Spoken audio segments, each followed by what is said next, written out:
Cebu. Kay mutilaw mi karon sa cheesecake diri sa Honey Buzz.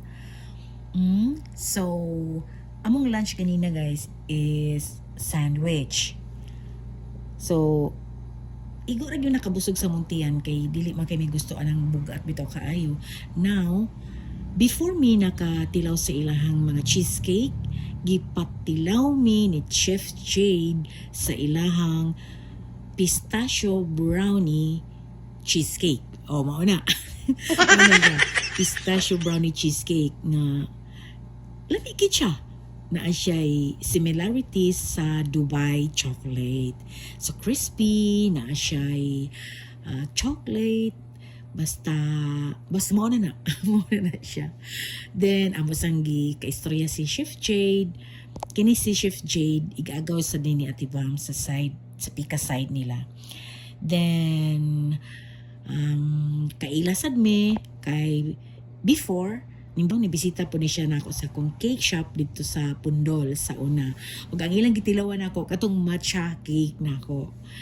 And karon guys, super kadaghan sa ilahang kapilian ninyo diri nga cakes o mga other sweets diri guys, other pastries. So bisitahan po din ninyo sila aron makatilaw po mo sa ilang mga sweets diri sa Aliwanay. Dubai chocolate. Unsa ni siya doon, Dubai chocolate? Chewy. Chewy chocolate. Pistachio. Oh, video mo lagi na. Pistachio cheesecake brownie.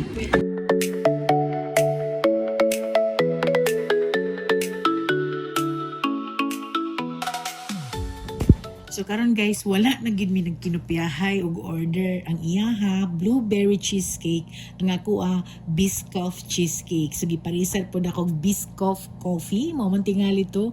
Nya iyaha giparisan po niya cold coffee gihapon. So karon, charan, tikiman time og ubusan time. Ubusin natin. So, mo ni siya ang Biscoff cheesecake. So, kung nakadungog pa lang mo sa comment ni Ate Bamsay, tinord gito ati yung comments guys nga. Ako lang ginang i-share nga. Ingon din siya nga, uy, lami lagi kaayo inyong cheesecake diri kay. Gawas nga parinti mo na, kumutugan ko sa tinuod. Lami kayo kay creamy kayo yung cheesecake. Dili ba muntol ang tinidor? Kaya nakakaon mo gumi guys o cheesecake sa lain po ba nga gahi kayo.